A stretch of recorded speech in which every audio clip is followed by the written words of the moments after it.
Bueno, buen día a todos. Nuevamente nos encontramos para este Ateneo. Les cuento que estamos con un tema técnico que ya lo estamos solucionando mientras les voy comentando algunas cositas. Les damos la bienvenida a todos los que nos escuchan desde otros lugares. Coronel Suárez siempre ahí mandando saludos, así que les agradecemos mucho estar ahí desde otros lugares de la ciudad. El Ateneo de hoy lo va a presentar la doctora Gabriela Peretti, ella es neuróloga infantil, fue residente de nuestro hospital en clínica, se formó en neurología en el Garrahan y volvió a trabajar acá, así que estamos sumamente felices por tenerla. Ella se está ocupando principalmente de todo el grupo de las enfermedades neuromusculares, que nos va a contar ahora un poco cuándo sospecharlas, qué pensar con un paciente con debilidad muscular. Me parece que es súper útil para el pediatra porque todas estas enfermedades son de baja frecuencia y necesitan una derivación, con lo cual que los pediatras estemos atentos y sepamos qué mirar para poder derivar es algo muy importante. Eh, con respecto a la semana que viene, les recuerdo que no hay Ateneo porque es Jueves Santo, así que la semana que viene vamos a descansar. Y para la semana siguiente vamos a tener varias actividades que ya les iremos informando por el mailing del hospital y todos los que van recibiendo la información de los Ateneos también van a recibir las invitaciones. Vamos a primero escuchar la presentación de la doctora Peretti, que tiene algunos casos clínicos, van a poder participar contestando algunas preguntas en la primera parte, y al final, como siempre, hacemos las preguntas, las van poniendo en el chat y las vamos contestando, las va contestando Gabriela al final de la charla. Así que bueno, ahora en unos minutitos ya estamos arrancando.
Hola, buen día. Bueno, disculpen, pero no me anda la cámara de mi compu y tengo los videos en la otra compu, así que era para que me vieran, para presentarme. Hoy vamos a hablar sobre el modelo de abordaje integral e interdisciplinario para pacientes con enfermedades neuromusculares, que ya hace unos meses estamos implementando en el hospital, y ahora me voy a mi compu y después vuelvo para acá para las preguntas.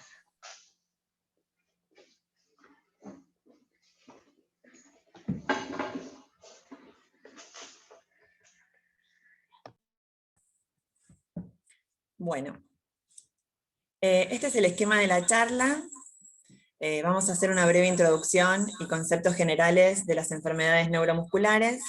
Vamos a presentar 2 casos clínicos, conclusiones y un espacio para preguntas y debate entre los participantes.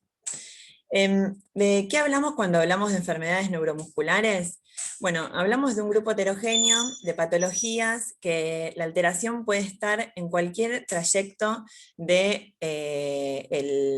la unión muscular, que puede ser desde el asta anterior de la médula espinal, el nervio periférico, la unión neuromuscular o el músculo.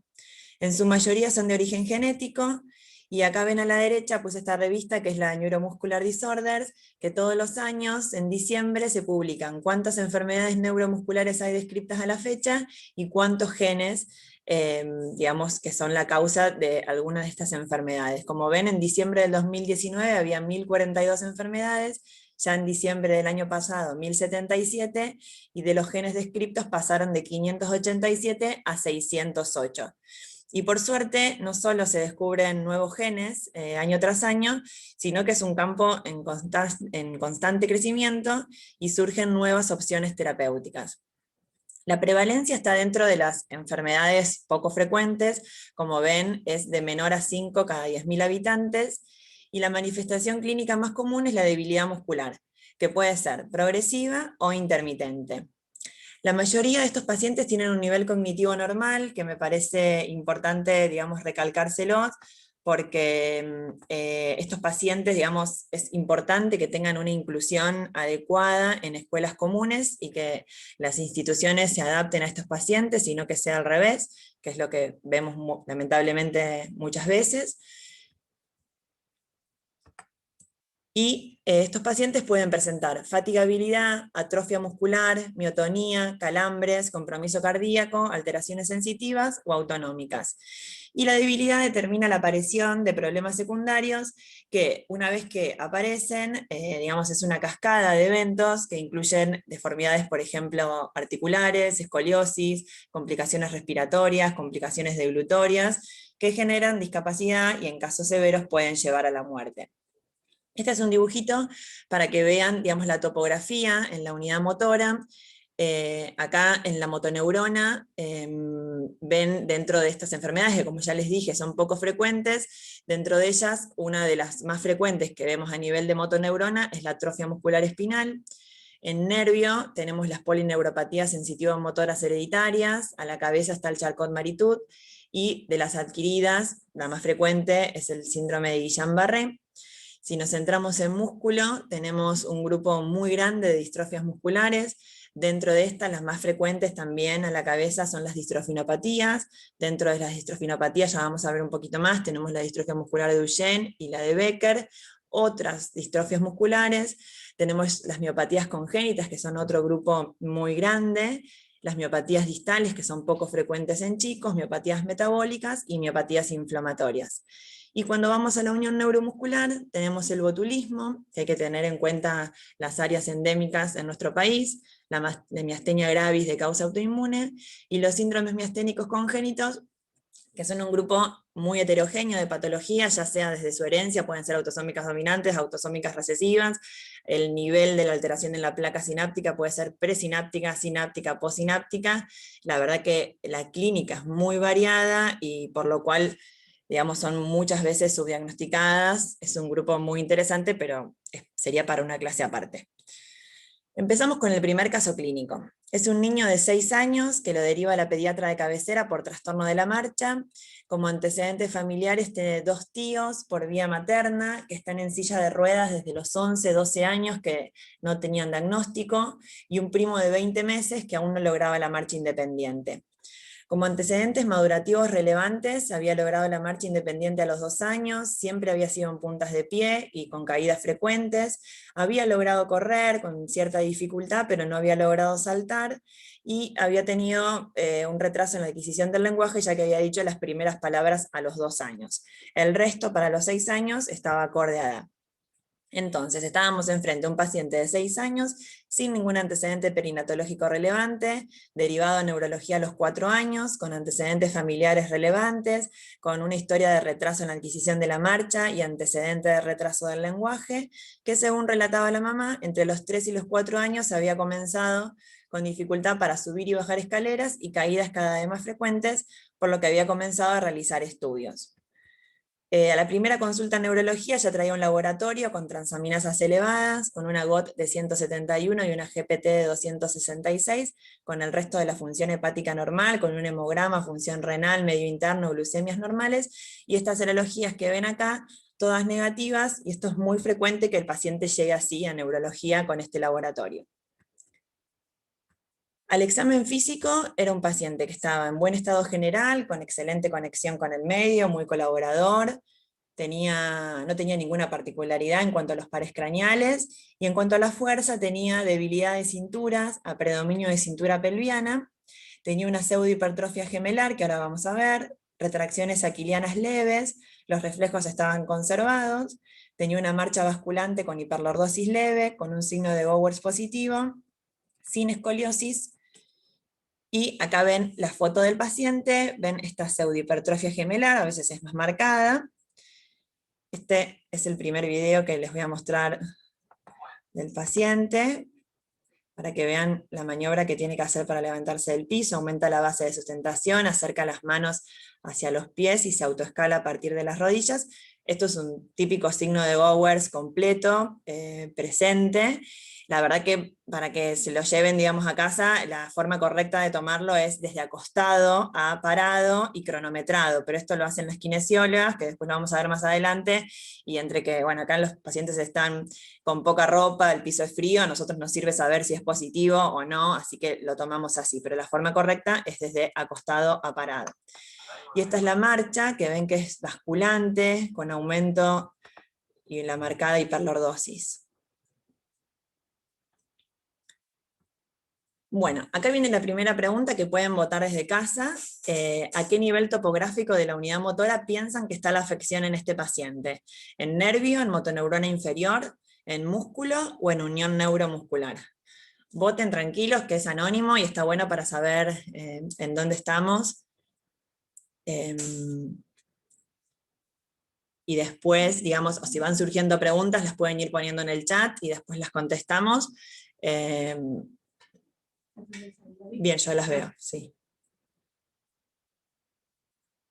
Esperamos un poquito más, que votó casi el 30%, pero van muy bien.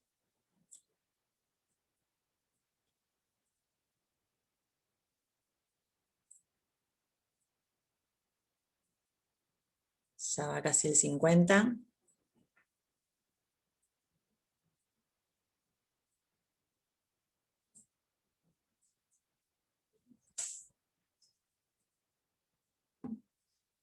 ¿Ustedes me avisan? ¿Sí? Ponemos, lo finalizamos. Dale. Bueno, muy bien, el 55% votó músculo, después hubo una menor cantidad que votó unión neuromuscular y motoneurona inferior. Bueno, van muy bien encaminados. Así que la próxima pregunta, que acá pueden, digamos, utilizar el chat, es ¿qué estudios solicitarían?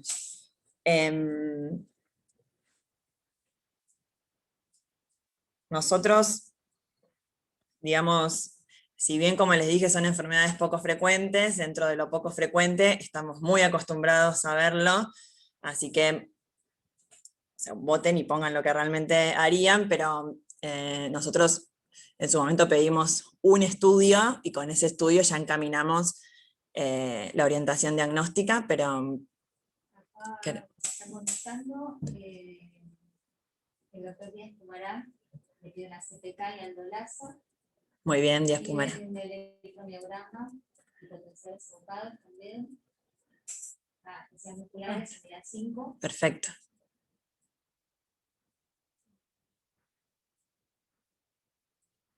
CPK y biopsia muscular. CPK, LDH, aldolasa y BP por biopsia. Sí, BP o BX. Tano también tiene la resonancia muscular. Bueno, espectacular. Nosotros, bueno, como la mayoría de ustedes, o sea, estando enfrente a un paciente que es varón, que tiene antecedentes familiares de varones que perdieron la marcha, que tiene antecedentes en retraso en el lenguaje, antecedentes en retraso en la adquisición de la marcha, y este examen físico con la pseudohipertrofia gemelar característica y con la debilidad a predominio de cinturas y a predominio de cintura pelviana con Gowers positivo, lo primero que pedimos, en realidad fue lo único que pedimos ese día, digamos, por guardia, es una CPK ante la sospecha de distrofinopatía.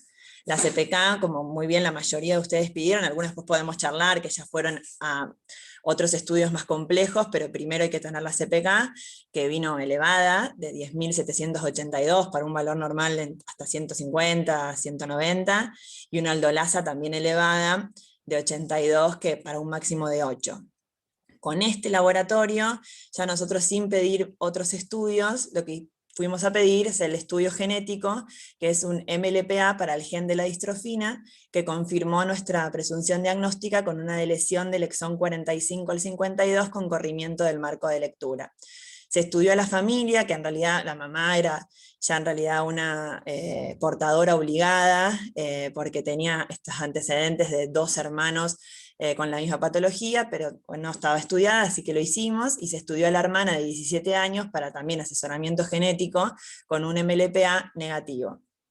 Se inició tratamiento con Deflazacort a la edad de los 5 años, y luego empezamos estas evaluaciones integrales e interdisciplinarias cada 6 meses, que ahora les voy a contar un poquito más, que dentro de kinesiología, que hace las escalas específicas para la enfermedad de Duchenne, como la escala de North Star, que evalúa con pruebas cronometradas todo esto que les conté, cuánto tarda en levantarse del piso, cuánto tarda en caminar 6 minutos, cuánto tarda en subir y bajar escalones.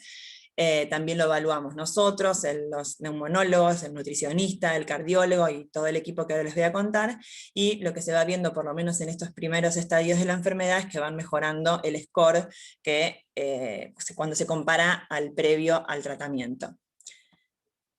Bueno, para hablarles un poquito de las distrofinopatías, entonces son distrofias musculares de herencia ligada al cromosoma X, que tienen un amplio espectro clínico, se manifiestan principalmente en varones y existen casos de mujeres sintomáticas, que esto es una rareza, y dentro de la rareza lo más frecuente es por inactivación del cromosoma X y el síndrome de Turner. La distrofia muscular de Duchenne es una de las enfermedades musculares más conocidas, descrita en 1868 por el doctor Guillaume Duchenne de Boulogne, y la distrofia muscular de Becker tiene un inicio más tardío, con una progresión mucho más lenta, que fue descrita por Becker en 1953 y Watson en 1955. Y recién 100 años más tarde de la primera descripción se identificó en ambas que el defecto genético estaba en el cromosoma X, y un tiempo después se descubrió que la distrofina era la proteína comprometida. Este es un dibujo, digamos, que hice yo, que me parece muy gráfico para mostrarles justamente esto, que hablamos de distrofinopatías porque hablamos de un espectro clínico. Del lado izquierdo vemos, digamos, el espectro más grave, que es la distrofia muscular de Duchenne, que es el paciente que yo les conté, con síntomas de inicio precoz. Después está la distrofia muscular de Becker, también con debilidad, pero con un inicio más lejano. Y del lado derecho están los espectros más leves, que ya pueden ser, por ejemplo, pacientes con calambres, con o sin debilidad, mialgias post ejercicios también, con o sin debilidad, y una cardiomiopatía dilatada, aislada, con o sin debilidad. Pero lo que nos va a hacer pensar en este diagnóstico es el laboratorio, que va a tener una hipersecaemia con una CPK por 10, con transaminasas elevadas, y lo que está bueno y lo que hay que llevarse de acá es que estas transaminasas son de origen muscular, porque también están en el músculo justamente. Entonces hay que pensarlo y ahí pedir la CPK, como muy bien la mayoría pidió. Y si estamos enfrente a un paciente con un episodio de rhabdomiólisis, acá hay que abrir un poco el pensamiento y la impresión diagnóstica y pensar en las miopatías metabólicas, porque la verdad que estos pacientes están acostumbrados a vivir con estas CPKs y no suelen hacer episodios de rhabdomiólisis. La distrofia muscular de Duchenne, entonces, es una enfermedad genética de herencia recesiva ligada al cromosoma X, ya les conté, que está causada por una mutación en el gen de la distrofina, ubicado en el locus que ven ahí, con una incidencia de 1 cada 3.600 a 6.000 recién nacidos vivos varones. La verdad que, si bien, como decimos, es poco frecuente, yo, como decía Nati, hace 2 años que volví al hospital, y desde que estoy acá hay 14 pacientes Duchenne nuevos, digamos, que vimos desde que estoy, así que la verdad que acá en el hospital los vamos a ver, por lo cual hay que pensarlos. El gen de la distrofina está compuesto por 79 exones y codifica para esta proteína, con el mismo nombre, y que no solo está presente en el músculo esquelético, sino que también está en el músculo cardíaco y en el sistema nervioso central. Las manifestaciones clínicas, como les conté, en realidad hay cosas que podemos ver ya desde antes, desde los 3 a los 5 años, que es cuando empiezan claramente con las manifestaciones. Muchos de ellos tienen retraso en la adquisición del lenguaje y muchos de ellos también caminan más tarde. Pero bueno, la manifestación clínica clara ya está a esta edad, con una debilidad muscular proximal, simétrica y progresiva, que sin ninguna intervención farmacológica pierden la marcha a los 12 años con una media de 9.5, y que los motivos de consulta más frecuentes son la marcha basculante o de puntas de pie, caídas frecuentes, dificultad para subir y bajar escaleras, signo de Bowers, y bueno, en menor proporción la pseudohipertrofia gemelar cuando le llama la atención. Después desarrollan escoliosis, insuficiencia respiratoria y cardiomiopatía. Y las comorbilidades, como le dije, también otro dato para mí para llevarse de la charla de hoy es que el 50% de estos pacientes, es mucho, tienen retraso en la adquisición del lenguaje. Entonces, cuando estamos frente a pacientes con retraso en la adquisición del lenguaje, hacerle un examen neurológico exhaustivo, buscando el signo de Bowers, buscando, digamos, debilidad muscular, y pensarlo y pedir la CPK. Y después un 30% pueden tener discapacidad intelectual, trastornos de discapacidad de déficit de atención y hiperactividad, o TEA. Y la principal causa de muerte es la miocardiopatía dilatada o la insuficiencia respiratoria. Y la evolución natural, como les dije, se puede modificar con el tratamiento farmacológico y con un correcto abordaje interdisciplinario. Contarles 2 palabras del tratamiento. Los corticoides son el pilar de la terapia farmacológica, mejoran la fuerza y la función muscular no solo a corto plazo, sino que a largo plazo, haciendo que se retrase la pérdida de la marcha, que se preserve la función respiratoria, que se conserve la función en los miembros superiores, y que en muchos casos se evite la cirugía de escoliosis. La edad de inicio es una edad temprana, previo al deterioro físico significativo, o sea, se pone cuando justamente el paciente está muy bien, está en la fase de plató, y en general es entre los 4 y los 6 años. Si tenemos la opción de usar el Deflazacort, es nuestra primera opción, pero si no lo tenemos, no retrasamos la indicación terapéutica y empezamos con prednisona, haciendo un control proactivo, sistemático de los efectos adversos, y le damos a la familia una planilla para el paciente y para ellos, con unas pautas de alimentación adecuadas, con pautas de alarma, explicando las medidas de consulta y a realizar ante situaciones de estrés. Esta es la planilla que le damos, donde completamos qué es lo que tiene, desde cuándo toma los corticoides, si toma calcio y vitamina D, y completamos, acá ven en el punto 1, digamos, cuáles son los controles que tiene que hacer, cómo es la dieta, y le completamos según su peso corporal, su superficie corporal, cuánto debería recibir de hidrocortisona según estrés leve a grave. Guías de Duchenne hay varias que se fueron actualizando. Las primeras fueron en el 2010, publicadas en Lancet. Ven con la parte 1 de diagnóstico y manejo farmacológico y psicosocial, y la segunda parte era todo el manejo multidisciplinario. En el 2012 se actualizaron, y las actualizó, digamos, el Hospital Garraham, y en el 2018 estas mismas guías de Lancet ya tenían 3 partes, digamos, la primera con diagnóstico y el tratamiento neuromuscular del neurólogo y de kinesiólogos, endocrinólogos, gastroenterólogos y el manejo nutricional, la parte 2 del manejo respiratorio, cardíaco, salud del hueso y el manejo ortopédico, y la parte 3, sumamente importante, de qué pasa cuando estos pacientes consultan a la guardia, de todo lo psicosocial y la transición de estos pacientes, que también es algo vital, de que están toda una vida en un hospital pediátrico y después tienen que pasar a un hospital de adultos. Y en el 2020, o sea, el año pasado, yo tuve la suerte de participar y actualizamos las guías de Duchenne en el Hospital Garraham, que justamente en 2 años hubo muchísimos avances en cuanto a los tratamientos, y bueno, tienen acceso gratuito y los pueden bajar de del portal, o después se las podemos pasar al que esté interesado. Bueno, ese es el primer caso, ahora vamos con el segundo, y después ya viene la parte de preguntas. Este es un niño de 3 años y 2 meses que lo deriva el pediatra por retraso neuromadurativo a predominio del área motora gruesa. No tenía ningún antecedente perinatológico de relevancia, era un primer hijo de una pareja no consanguínea. Y en cuanto a la maduración, ahí les marqué, digamos, lo más importante, que es que bipedestó a los 14 meses, que logró la marcha lateral recién a los 18 meses, y aún con 3 años y 2 meses no caminaba de forma independiente. El resto de las áreas estaban muy bien, y hasta si se fijan en lo social, cognitivo, estaba quizás hasta por encima de la media para su edad, porque con 3 años tenía un excelente y extenso vocabulario, reconocía todas las letras del abecedario, los números hasta el 10, todos los colores, y hasta escribía su nombre, que es algo bastante frecuente de ver en estos pacientes.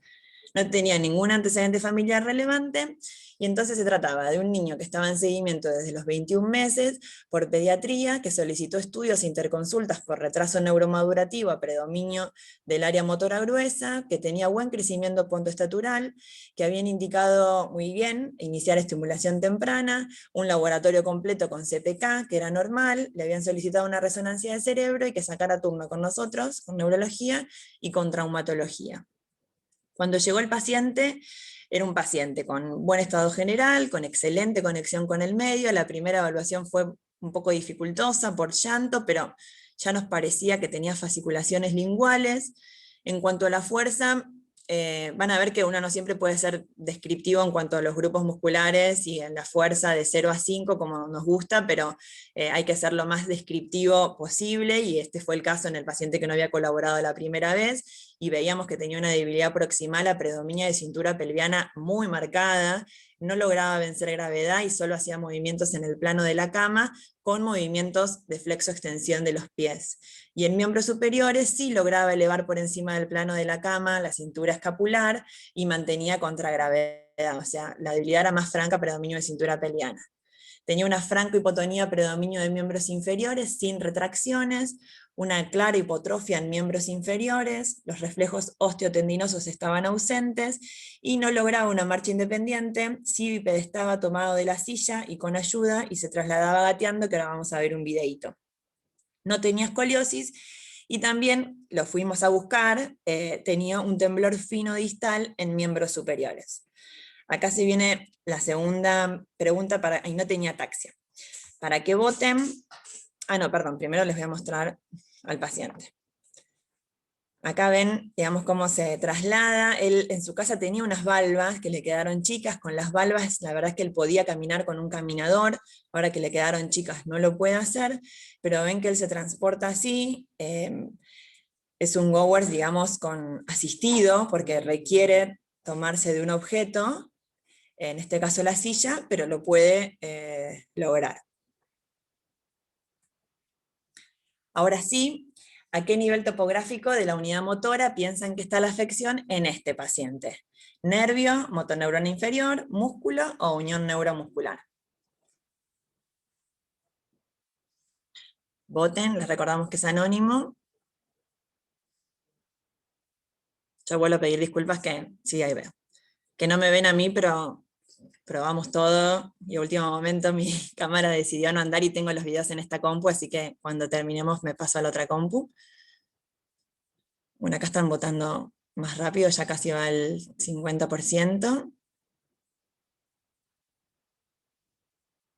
Está peleado.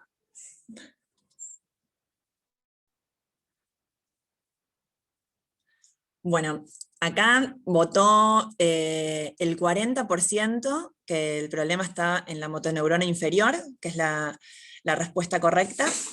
Y acá, para seguir con la dinámica del otro caso clínico, les voy a preguntar también qué pedirían. Sin poner presión, les cuento otra vez, digamos, nosotros nuevamente estamos acostumbrados a ver estos pacientes que tienen enfermedades poco frecuentes.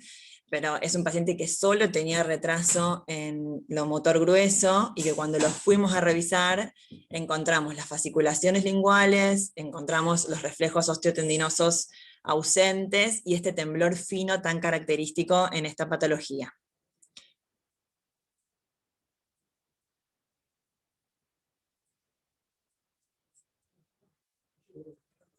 Me están diciendo un electromiograma.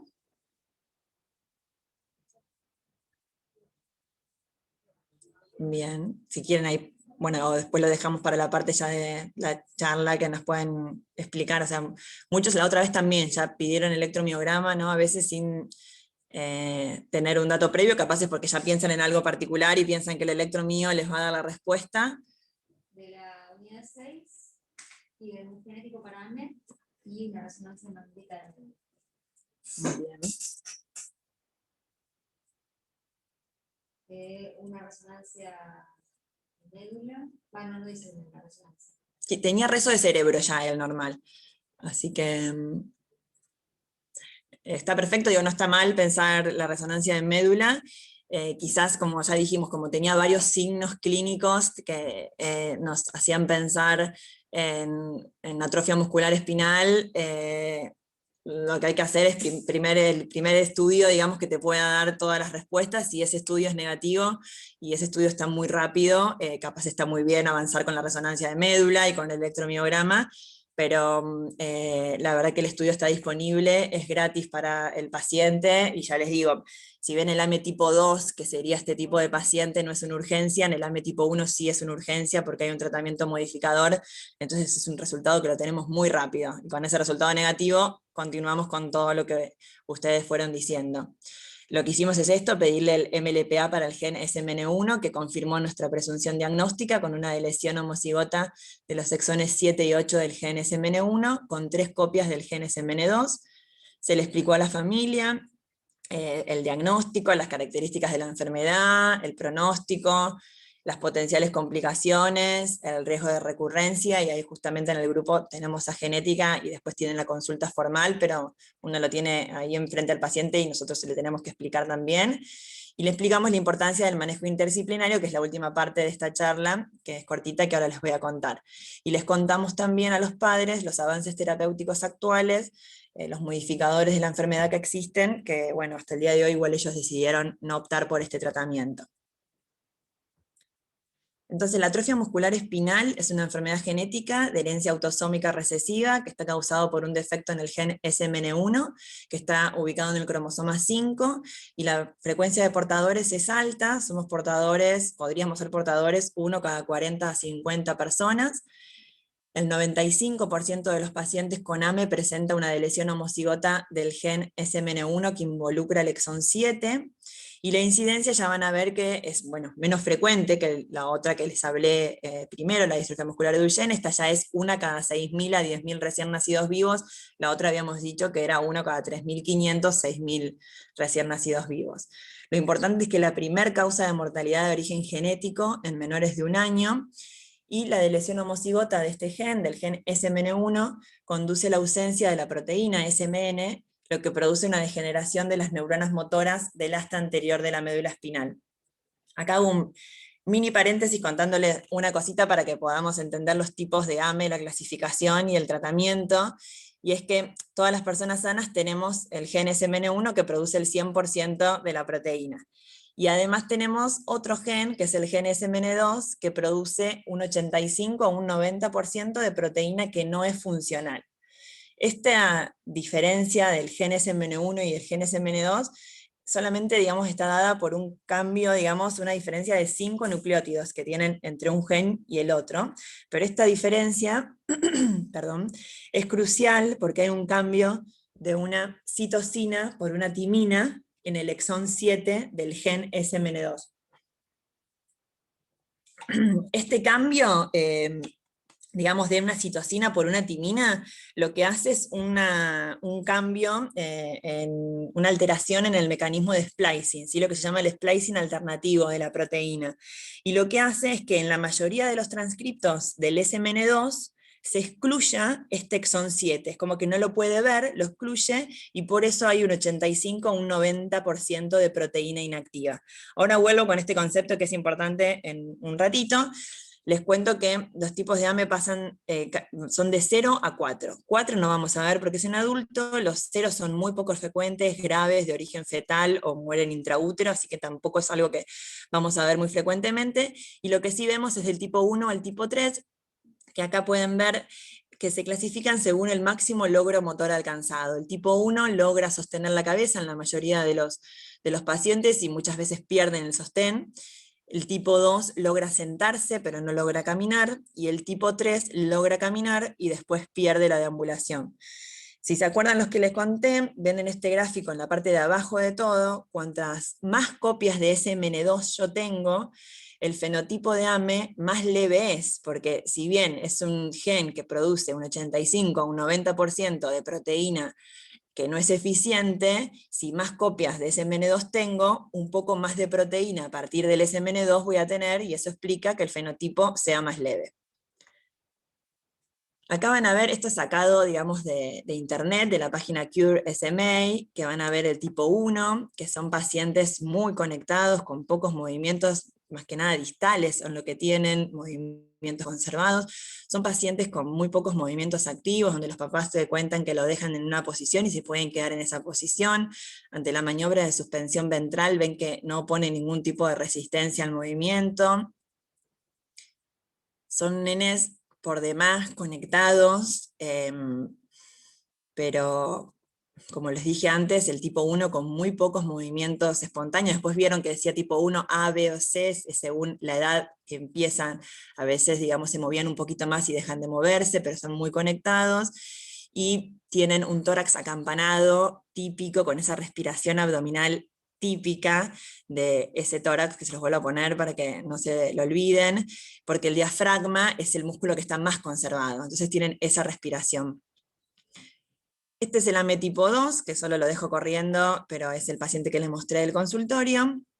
Y el tipo 3 también es sacado de la misma página, son pacientes que caminan con una marcha basculante, con una marcada hiperlordosis. Van a ver cómo se levanta del piso ahora con un signo de Gowers positivo. Y uno también podría decir, bueno, pero es la marcha que tiene la distrofia muscular de Duchenne. Bueno, sí, o sea, tiene signo de Gowers, pero es un paciente que en general los reflejos patelares están ausentes, aunque a veces pueden estar presentes, pero el tipo de herencia y la historia familiar es distinta. Este paciente no tiene pseudohipertrofia gemelar, tiene un temblor fino distal muy característico. De tratamiento no los voy a marear, es solo para contarles que en Argentina solo disponemos del primero, que es un oligonucleótido antisentido, que es de administración intratecal, y por eso les conté un poco lo del gen SMN2, porque, para que se entienda de por qué mejoran estos pacientes. Lo que hace es, incluye este exón 7 que les conté como que no lo puede ver y no lo puede introducir. Este oligonucleótido antisentido lo que hace es que este exón 7 sea incluido, y entonces aumenta la proteína, pero a partir del SMN2, porque recuerden que el paciente AME no tiene el SMN1. Después está el risdiplam, que no lo tenemos acá, que es un mecanismo parecido, pero no igual al que les acabo de contar, que incluye también el exón 7, pero de otra forma, y es oral. Y después está la terapia génica, que hasta el día de hoy es una única inyección con el gen faltante, que es el gen SMN1. De guías de AME también, digamos, se fueron actualizando con el tiempo. La primera fue en el 2007, las últimas de Neuromuscular Disorders fueron en el 2018 con 2 partes, y en el 2019 el Garraham tomó estas que les conté y las actualizó al 2019, que también son de acceso gratuito. Y esta es la última parte de la charla, para contarles que yo el año pasado, no, el 2019, nosotros también dimos y hablamos de crisis miasténica y miastenia gravis en general, entonces ya me pareció como ahora hablar de otras patologías. Dentro de las más frecuentes que vemos en neuromuscular son la miastenia gravis, pero como ya les digo, hablamos mucho en ese Ateneo, y ahora quería contarles otro tipo de patologías que vemos, pero se imaginarán que ni el pediatra ni nosotros como neurólogos infantiles podemos ver a este paciente solos, porque contamos y necesitamos, digamos, de todo un equipo, desde los genetistas para hablar de la herencia y asesorar a la familia, del equipo de kinesiología, de los ortopedistas, de la gente de endocrinología, en especial los de salud ósea, porque por ejemplo muchos de estos pacientes, que los más que vemos son los Duchenne, les ponemos corticoides y necesitamos, digamos, de su mirada, de los psicólogos, de cuidados paliativos, de los cardiólogos, de los anestesistas, porque según el tipo de enfermedad neuromuscular, no todos, pero algunos tienen riesgo de hipertermia maligna y el anestesista tiene que saberlo de antemano y no enterarse en el momento que el paciente llega. Los neumonólogos, el oftalmólogo también, porque el paciente que le ponemos corticoides, por ejemplo, tiene que monitorear la presión intraocular, y al nutricionista. Esta es la epicrisis, digamos, que le hacemos a los pacientes después de que los hacemos valorar por el grupo. La verdad que la idea esta empezó en octubre y ya hace 4 meses que vemos pacientes en el pabellón Tamini, que es el lugar, digamos, que por el tema de la pandemia podemos estar bastante cómodos con los pacientes, pero no podemos citar más de 3 o 4 el día, digamos, que nos toca verlos, pero esta es la ficha que le damos a los pacientes después de que termina el día, donde dice qué especialista lo vio, cuáles son los comentarios, digamos, sobre ese examen físico, sobre lo que el especialista vio, y las conductas a seguir, ya sea que le haya quedado un turno pendiente, porque algún especialista ese día no pudo ir, o los pendientes en general. Esto nos parece que está bueno porque son pocas horas donde reciben un montón de información, los pacientes y las familias más que nada, se van muy contentas porque les evitamos hacer a veces 12 o 13 consultas, y a su vez es interdisciplinario porque nosotros nos encontramos ahí en el pabellón Tamini y lo que podemos hacer es justamente charlar y priorizar qué es lo que nos parece el primer paso para ese paciente, y si uno fuera, si bien ahora tenemos el SIGEOS, pero si uno fuera el paciente, digamos, por médico, cada médico separado, es difícil después poder charlar entre nosotros y ver cuál es el mejor paso a seguir con cada paciente, como que es bastante personalizado.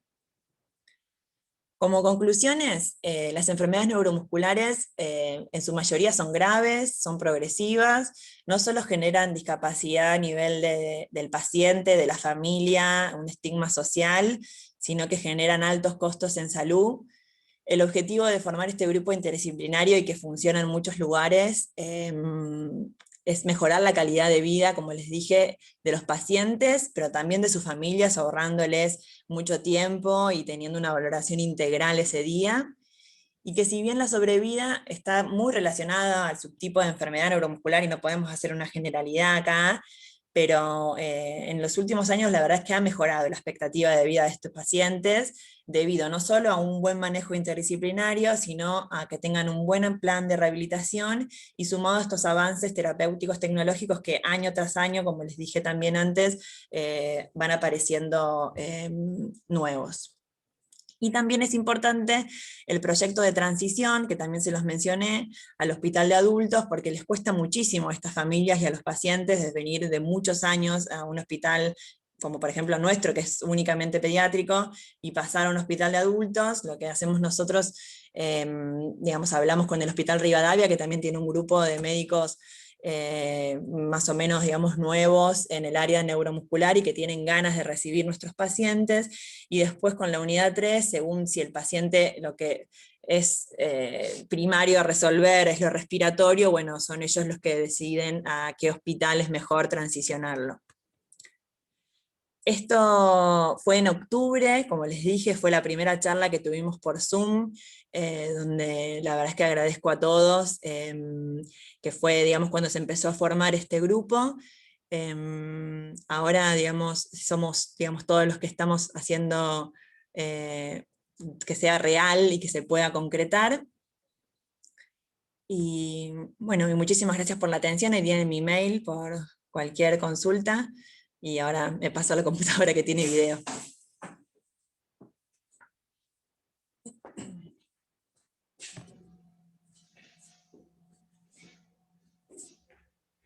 Bueno, los invitamos a hacer las preguntas.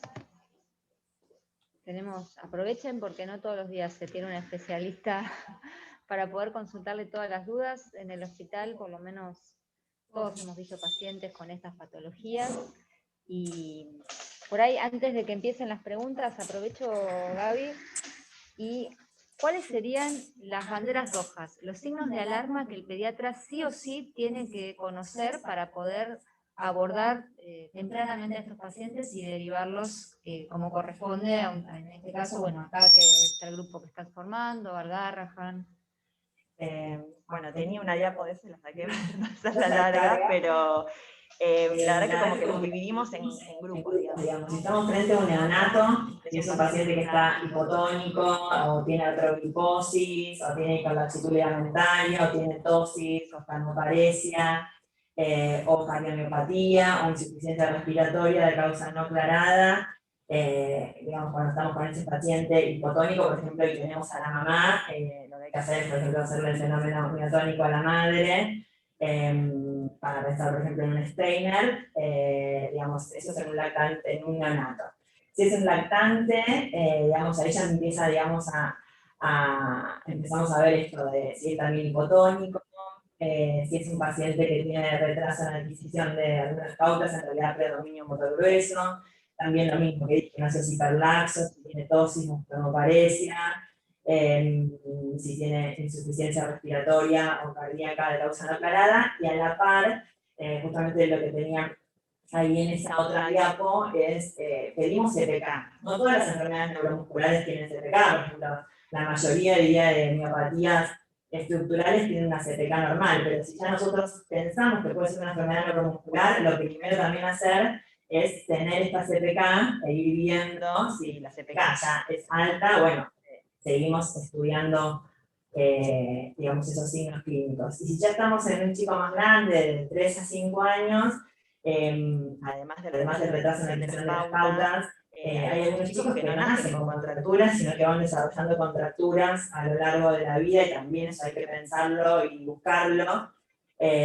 Si no va a la par con los compañeritos en el colegio, o sea, muchas mamás te cuentan que desde el jardín les decían que no podían hacer actividad física como el resto, que se fatigan, son chicos que los tienen que llevar a UPA hasta los 4 años, o sea, la fatigabilidad, el que no van a la par con sus compañeros, el retraso en la adquisición de la marcha, el retraso en la adquisición del lenguaje que les dije, o sea, que va muy acompañado de una de las enfermedades más frecuentes que vemos en el área neuromuscular, nos tiene que hacer pensarlo. Perfecto.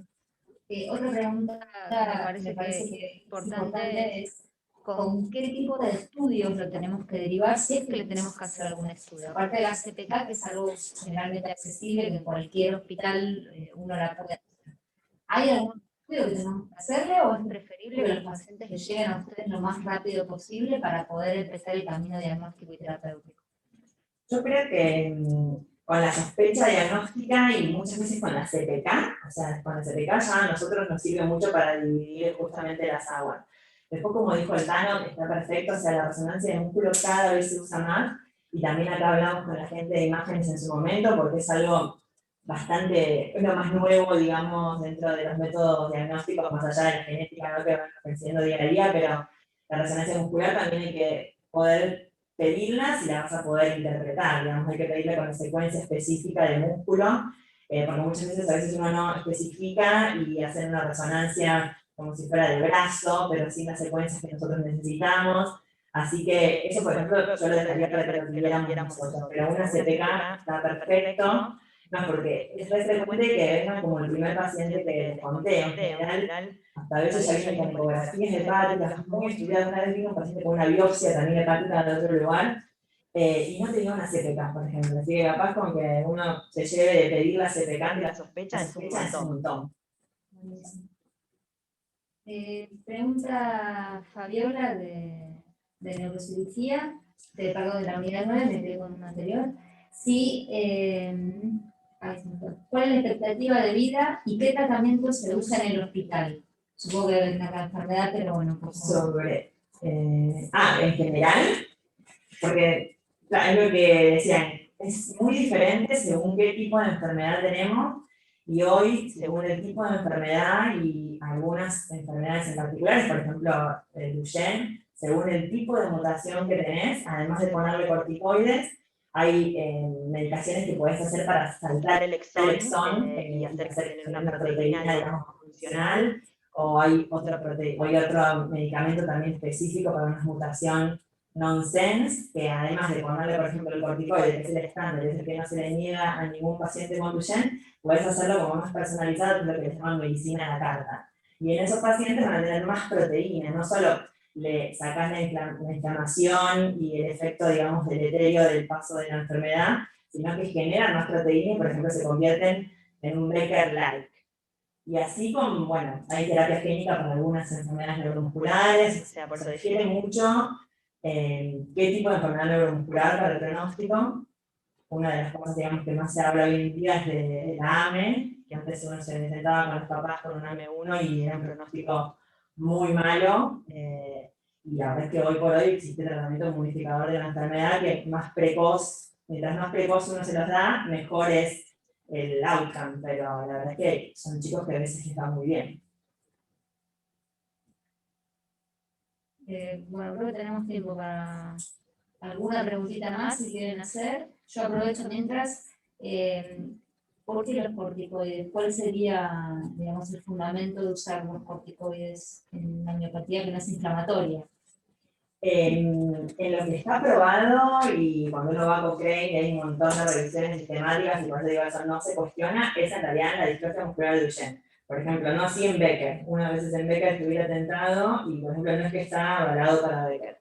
En Duchenne hay un montón de mecanismos descritos, pero en general, hablando a grandes rasgos, sin meterme, digamos, en cada uno de esos mecanismos, que son como más de 8 que los que proponen, es disminuir la inflamación del músculo que se está, digamos, rompiendo constantemente, por decirlo de una forma, es como bajar esa inflamación.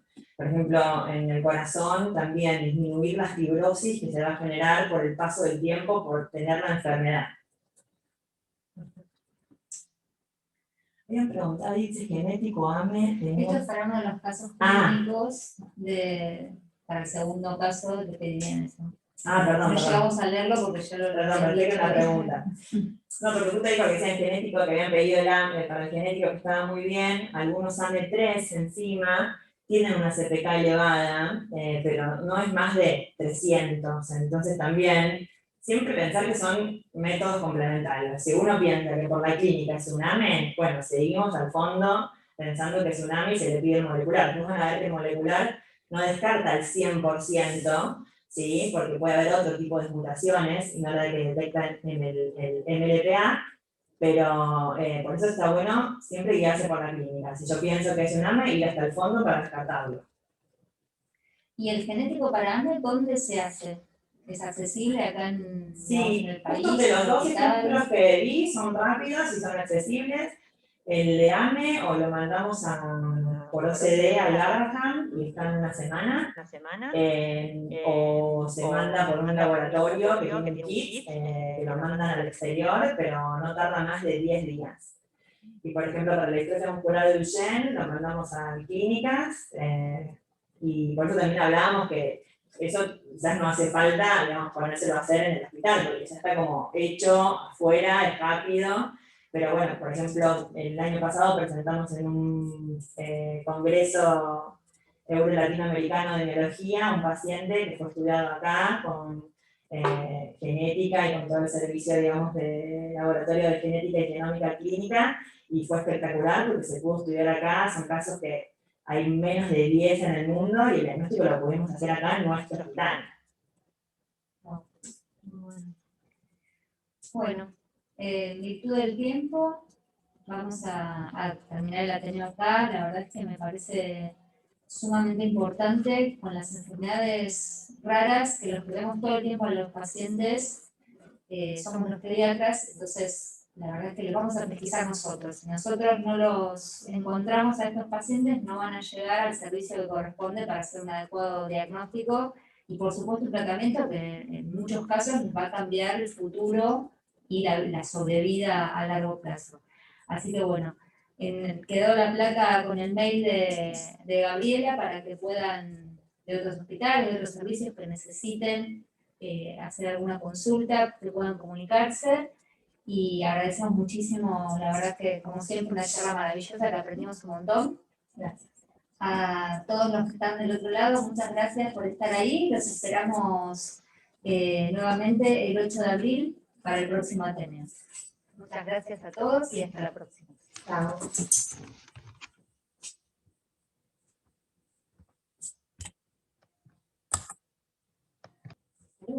Espera.